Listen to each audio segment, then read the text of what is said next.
सृष्टि बचपन से ही दिखने में सुंदर नहीं थी, लेकिन अमीर बाप की बेटी सृष्टि पर उसकी माँ जान छिड़कती। मेरी बेटी कितनी प्यारी है, भगवान सबको सृष्टि जैसी बेटी दे। सृष्टि धीरे धीरे बड़ी होती है। एक दिन सृष्टि की सहेली कहती है, तू दिखने में कितनी अजीब सी है, लेकिन मैं जानती हूँ हम सब में सबसे अच्छी शादी तो तेरी ही होगी। तेरे पापा अमीर जो हैं। और बता नहीं सकते यार, दहेज तो हर कोई देता है, ये क्या ज्यादा ले जाएगी अपने पति के लिए? अरे बड़े शहर में कोठी है इसके पापा की।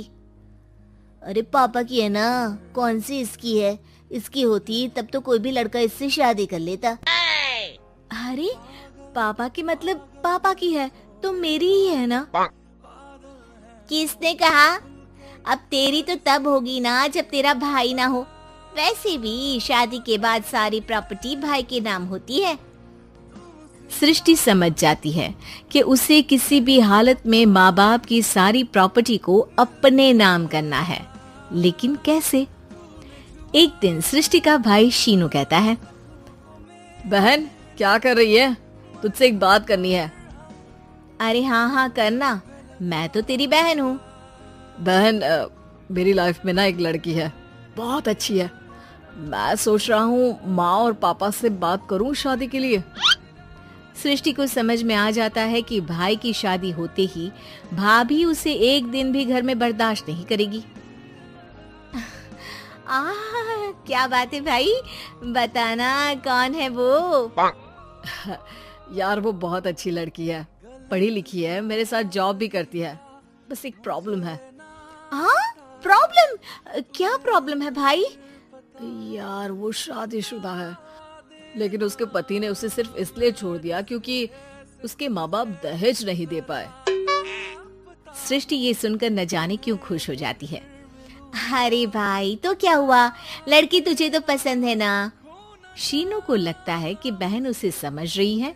वो इस बात से अनजान होता है कि उसकी बहन की मंशा पूरा घर हड़पने की है। सृष्टि अपनी माँ से कहती है, मम्मी मुझे तो बहुत चिंता है। पता है शीनू क्या कर रहा है? अरे क्या कर रहा है? वो तो काम पर जाता है और वापस घर आता है। नहीं ना माँ, वो यही तो नहीं कर रहा, बाकी सब कर रहा है। आपको पता है उससे प्यार है, और वो भी एक शादीशुदा लड़की से। ये क्या हो गया? मैं सोसाइटी में क्या मुंह दिखाऊंगी?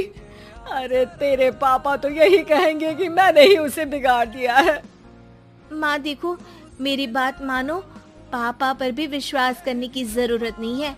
अब आप ही बताओ, पापा इतनी देर घर के बाहर रहते हैं क्यों? बोलो। अरे बेटा वो तो नौकरी करते हैं ना।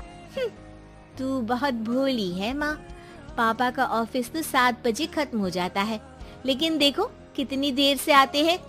अरे नहीं बेटा, ऐसी कोई बात नहीं है। सृष्टि माँ को एक औरत से बात करते पिता की फोटो दिखाती है। देखो माँ कैसे हैं पापा, मैं ना कहती थी कि पापा सही नहीं है। मैं तेरे पापा से बात करूंगी, दे फोटो मुझे। ओ माँ, वो तो डिलीट हो गई। लेकिन चल, तूने तो देख लिया ना। पापा से बाद में बात कर लेना, और हाँ मेरा नाम बिल्कुल मत लेना। हाँ माँ। अब क्या था, सृष्टि के माँ और पिता के बीच झगड़ा होना शुरू हो जाता है। सृष्टि के मन में क्या चल रहा था कोई नहीं जानता था। एक दिन, माँ सृष्टि के लिए एक लड़का देखा है, वो लोग शाम को उसे देखने आने वाले हैं। और हाँ माँ, एक खुशखबरी, मैं और पापा मिलकर एक नया बिजनेस ट्राई कर रहे हैं। शाम को लड़का आता है, सांवले रंग का। सृष्टि को तो बिल्कुल भी पसंद नहीं आता। लड़की की माँ कहती है, लड़की का चेहरा तो कोई खास नहीं, लेकिन अगर मेरे बेटे को आप लोग सेटल कर दें तो मैं उसकी शादी आपकी बेटी से करवा दूं। सृष्टि को लड़का बिल्कुल पसंद नहीं था। उसे भाई पर गुस्सा आ जाता है। लड़के वालों के जाने के बाद कहती है, माँ देखा शीनू मेरे लिए कैसा लड़का लेकर आया, न दिखाने लायक न सुनने लायक, सेटल भी नहीं, वो भी हम करे। अरे माँ, मैं जानती हूँ ये मेरी शादी किसी भी घर में क्यों करवाना चाहता है। अरे कैसी बात कर रही है बहन? तूने तो देखा ना, लड़के को मैंने ही मना कर दिया तुझसे शादी के लिए। जिसने लड़का बताया था उसने उसकी बहुत तारीफ की थी। बात आई गई हो जाती है, लेकिन सृष्टि का मन शांत नहीं होता। क्या करूँ, कुछ समझ में नहीं आ रहा। मेरी शादी हो गई तो ये लोग पूरी प्रॉपर्टी शीनू के नाम कर देंगे। मेरे हाथ तो कुछ लगेगा ही नहीं। तभी सृष्टि को आइडिया आता है। वो किसी वकील को फोन करती है। जी देखिए, अगर आपके मम्मी पापा का तलाक हो जाता है तो आपके पिता की आधी प्रॉपर्टी आपकी माँ के नाम हो जाएगी। फिर उसे वो किसी को भी दे सकती है। सृष्टि अब माँ को बेटे के खिलाफ भरती है। माँ, शीनू पर नजर रखा करो। वो जिस लड़की के प्यार में है ना, वो शादीशुदा है। यहाँ आएगी, सारा पैसा, रुपया, जमीन, जायदाद सब हड़प लेगी। पापा का भी हाल तुमसे छुपा नहीं है। ऐसा ना हो कि मैं और आप एक दिन सड़क पर भीख मांगे। हे भगवान, मैं तो जीते जी मर जाऊंगी अगर ऐसा हो गया तो। ऐसा हो गया नहीं माँ, ऐसा ही होगा। अभी समय है, आगे का सोच लो। मैं तो कहती हूँ पापा से आधी प्रॉपर्टी लेकर अलग हो जाओ। पापा की आधी प्रॉपर्टी भी हम लोगों को अगर मिल जाती है ना, तो अगले 7 जन्म सफल समझो। बेचारी माँ बेटी के कहने पर पति से तलाक लेकर अलग हो जाती है।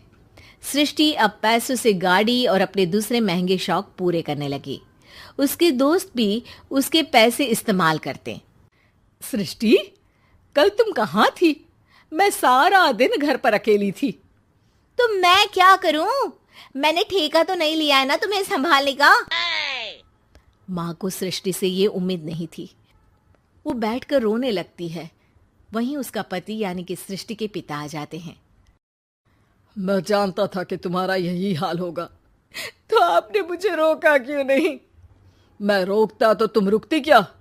सृष्टि के कहने पर तुमने मुझ पर, अपने बेटे पर शक किया, लेकिन तुम ये भूल गई कि कैसे हम दोनों ने मिलकर जीवन में इतना सब खड़ा किया। माँ पति के गले लग जाती है। मुझे माफ कर दीजिए, मैंने आपकी कमाई का एक बड़ा हिस्सा गवा दिया। कोई बात नहीं, तुम साथ हो तो मैं ऐसी 7 प्रॉपर्टी खड़ी कर दूंगा। तभी वहां सृष्टि आ जाती है रोते हुए। माँ, मयंक ने मुझे छोड़ दिया। वो बोल रहा था जब तक मेरे पास पैसे थे तब तक ही वो मेरे साथ था। पापा, माँ, मुझे माफ कर दीजिए।